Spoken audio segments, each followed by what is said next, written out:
18 और सेंसिटिव लोगों से मेरा निवेदन है कि कृपया करके इस वीडियो को स्किप कर दें, क्योंकि थर्ड ग्रेड ह्यूमर से डील करने के लिए अगर मुझे थर्ड ग्रेड ह्यूमर का इस्तेमाल करना पड़ा तो मैं कितनी बार सॉरी बोलूंगी। बाकी जो मेरे जैसे नीच लोग हैं, hello welcome back to my channel cuties. कैसे हो तुम सब? काजल पांडे, पूनम पांडे इसके सामने संस्कारी लगती है। इसके पहले मैंने काजल के एक दो वीडियोस देखे मेरे ही वीडियो में इंक्लूड करने के लिए और मन इतना घिना गया था कि I never had the guts to watch her again, but finally baby वो जो नया फोन आया ना iPhone 17, मुझे वो दिला दो। क्या क्या दिला दूं? डाउन पेमेंट कर दूं? I take my words back. मैं इतनी नीच नहीं हूँ। ये मेरा उसके वीडियो के एंड में जो बज रहा है वैसा नहीं लगा, but trust me guys, I am not the one who give that BGM music. Down payment कर दूं? डाउन पेमेंट कर रही है, वो भी ऑन रोड, और डाउन पेमेंट करेगी भी तो सिर्फ 250 रुपए कटेंगे ना, उसके बाद के पैसे कैसे भरेगी? जिम में सारी एक्सरसाइज सीखने के बाद मैंने अपने जिम ट्रेनर से बोल दिया मुझे अपनी जॉ लाइन भी शार्प करनी है। अब पता नहीं क्यों वो अपनी पैंट उतार रहा है। फीस भरा होता तो वो अपनी पैंट नहीं उतारता। फीस में पैसे देने होते, गांड नहीं। बाकी जिसको जो देना है वो उसकी मर्जी गाइस, हम कौन होते हैं सिखाने वाले। लेकिन सही बताओ तो तेरे ट्रेनर ने तेरे को एक्सरसाइज भी सही नहीं ही सिखाई है। इससे अच्छा तो बहन उसको पैसे दे ही दे, वरना अगर हड्डी पसली एक एक हो गई, इंजरी वगैरह हो गई तो ना मुंह देखे लायक रही ना गांड मारे लायक। तो मैंने नया जिम वाला बॉयफ्रेंड बनाया है। आज मैं उसके जिम में उससे मिलने गई थी तो मैंने देखा उसे तो रॉड में प्लेट ही डालनी नहीं आती है। अब मैं सोच रही हूँ मेरा क्या होगा। रॉड में प्लेट डालना आता हो या नहीं, लेकिन अगर पैंट से बेल्ट उतारना आता होगा ना, तब सोच तेरा क्या होगा। क्योंकि मुझे नहीं पता आपके माँ बाप को कैसे नहीं शर्म आती आपके ये सब वीडियोस देख के, और कैसे उन्होंने अब तक आपका पैर नहीं पकड़ा कि बहन चोद रुक जा, इज्जत है हमारी समाज में। मुझे नहीं पता उन लोगों ने कैसे अब तक आपको अबैंडन नहीं किया है। लेकिन अगर आपका कोई बॉयफ्रेंड भी बनेगा तो वो आपकी ये सब हरकतें देख के प्रिंसेस ट्रीटमेंट नहीं, बेल्ट ट्रीटमेंट ही देगा। वहाँ कहाँ जा रही है? भूत रहता है वहाँ पे, चढ़ जाएगा ऊपर। क्या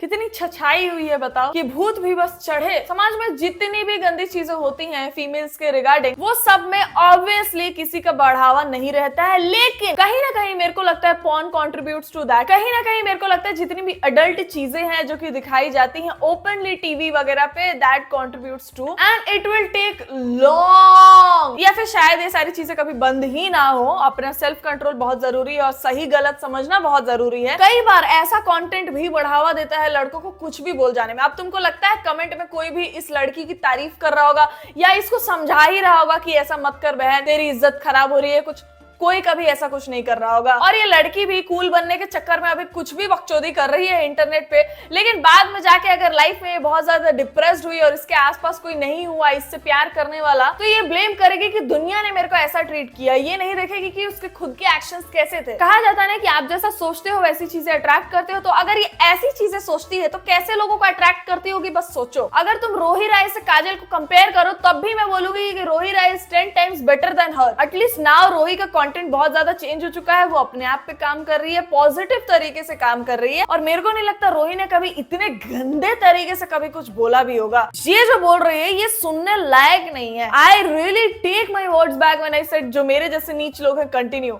ना मैं इतनी नीच हूँ, ना ये ऑडियंस जो देख रही हूँ वो इतनी नीच होगी। मेरे को बहुत सारे लोग कमेंट्स में बाद में बोलते हैं मेरे को इन लोगों के बारे में पता नहीं था, तेरे वजह से पता चला है। I am so sorry but I am so proud of you कि आपको नहीं पता था इसके बारे में। मतलब सोचो इतने हौसी और ठरकी लोग हैं कि उनको ये सब गंद सुनने में मजा आ रहा है। There are people who enjoy this type of content. अपने बिजनेस को सफल कैसे बनाए इसके लिए मैं बाबा के पास गई थी। उन्होंने बताया मुझे बिजनेस शुरू करने से पहले उसकी पूजा करनी चाहिए।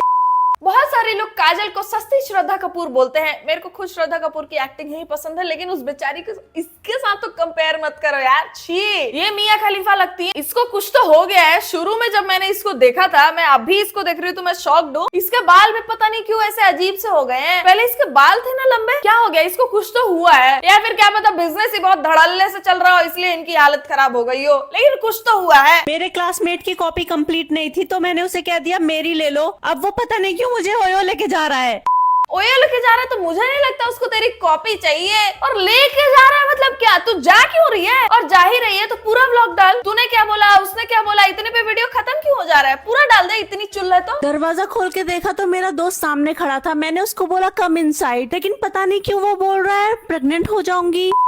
जोक्स अपार्ट गाइज, बट मैं ये बेट कर सकती हूँ कि ये अपने लाइफ में आगे जाके डिप्रेस्ड होने वाली है अपने इस कंटेंट की वजह से ही। वो ये बैठ के सोचेगी और रोएगी कि मैंने ऐसा क्या कर दिया कि मेरे आसपास कोई ऐसा नहीं है जो मुझसे प्यार करे। क्योंकि कोई कितनी भी मजबूरी में हो, वो ऐसा कंटेंट ही क्यों बना रहा है। हीरा मंडी भी बनाई गई थी ग्लोरीफाई करने के लिए प्रोस्टिट्यूशन को, और बॉलीवुड में ऐसे बहुत सारी मूवीज बनी है जहाँ पे दिखाया जाता है कि अरे ये लोग बहुत अच्छे लोग होते हैं। देखो, जिन लोगों को भी फोर्स किया गया है इन सब चीजों में, ऑब्वियसली उन लोगों के साथ बहुत बुरा हो रहा है, लेकिन जो लोग भी इंजॉय कर रहे हैं, जो लड़कियां, मैं क्या बताऊं, I live in a very very good society जहाँ पे पीपल आर रिच, जहाँ पे बहुत अच्छी फैमिलीज है, लेकिन यहाँ पे कुछ लड़कियां ऐसी भी हैं जो लोग पढ़ी लिखी हैं, फिजिकली फिट हैं, वो लोग कुछ भी कर सकती हैं, लेकिन they choose to do this. मैं शायद ये बात कभी किसी को समझा ही ना पाऊं, लेकिन आई थिंक जो लोग अपनी मर्जी से ये सब कर रहे हैं, मजे से ये सब कर रहे हैं, दे आर रॉन्ग। जिन लोगों को फोर्स किया गया, जैसे बच्चियां मतलब किडनैप करके लेके गई हैं, बहुत सारे वीडियोस पॉडकास्ट वगैरह में भी देखा है मैंने, जहाँ पे पुलिस वगैरह इन सब चीजों के बारे में बात कर रहे होते हैं, ये कैसे कोठी वोठी पे लड़कियां ले जाई जाती हैं। उन सब के लिए तो भाई दया खाओ, उन लोगों को तो सोचो कि कैसे निकाला जाए वहां से। लेकिन जो लोग इस चीज को ग्लोरीफाई करते हैं और बोलते हैं कि ये भी एक काम है, तुम्हारा बॉडी, फिजिकल फिटनेस सब खराब ही हो रहा है और मेंटल हेल्थ भी खराब हो रहा है। वो सारी खराब बातों पे पर्दा डालोगे ऐसे कंटेंट से और इंजॉय करोगे ऐसे कंटेंट को, तो बढ़ावा मिल रहा है बस उस चीज को। डार्क ह्यूमर तो नहीं है ये, इजिली किसी को भी समझ में आ रहा है। अच्छा हुआ मैंने वीडियो को स्टार्ट में ही बोला कि बच्चे और सेंसिटिव लोग दूर रहे इस वीडियो से, क्योंकि क्या है ऐसा इसमें जो किसी को समझ में नहीं आएगा, और क्या है ऐसा इसमें जो सुन के लोग हंसेंगे। घिन आ रही है ये सब सुन के। 2015-16 से 2018-19 तक ये मी टू वाली चीजें चल रही थी, जहां पे बहुत सारी मॉडल्स और एक्ट्रेसेस आके बताती थी कि उनके साथ कैसे इंडस्ट्री में गलत चीजें हुई हैं। तो वहां पे पूनम पांडे भी आई थी बताने के लिए कि कैसे उसने भी एलिगेशंस लगाए थे कुछ लोगों पे मी टू मूवमेंट के दौरान। तुमको लगता है लोगों ने उसको सीरियसली लिया? तुमको लगता है लोग उसको सिंपैथी दिखाएंगे? नहीं, क्योंकि वो खुद she chooses to make such type of content जिससे उसको रिस्पेक्ट ना मिले, जिससे उसको लोग सेक्सुअलाइज ही करें, ऑब्जेक्टिफाई ही करें, इज्जत तो नहीं देंगे उसको। देखो, जो लोग बहुत मैच्योर हैं, जो लोग समझते हैं कि ये लोग जो अपनी जिंदगी खराब कर रहे हैं वो अपने लिए ही कर रहे हैं, बाकी लोगों का कुछ बिगाड़ नहीं रहे हैं। मैं खुद भी ऐसा ही मानती हूँ, और अगर ऐसा कुछ होता है किसी के साथ, I will obviously stand with them.